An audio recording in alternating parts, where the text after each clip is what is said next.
In today's video, I'm going to teach you how to create a survey in Airtable, a step-by-step guide. By the end, you'll have a clean setup where every response is stored in one place and an easy-to-use form that feels polished and professional. We'll start by creating a dedicated table for your survey responses.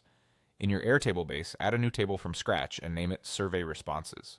This keeps your responses separate from any planning or reference tables you might already have. In this table, set up the fields you need based on the questions you plan to ask. For example, you might include short text for names, email or phone for contact details, single select for multiple choice questions, long text for open-ended feedback, and ratings or checkboxes if that makes sense for your survey.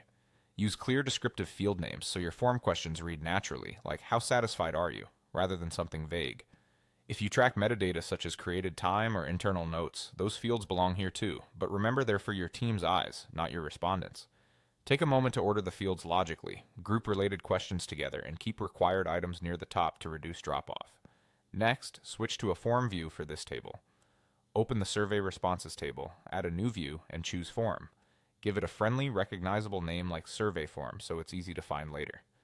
Airtable will show you a form editor where you can add all the fields you want participants to fill out.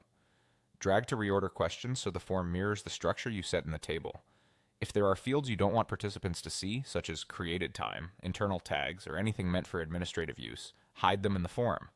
They'll still capture data in the table if they're formula-driven or system fields. They just won't appear to respondents. At the top of the form, add a brief introduction. This is where you tell people what the survey is about, how long it will take, and why their input matters.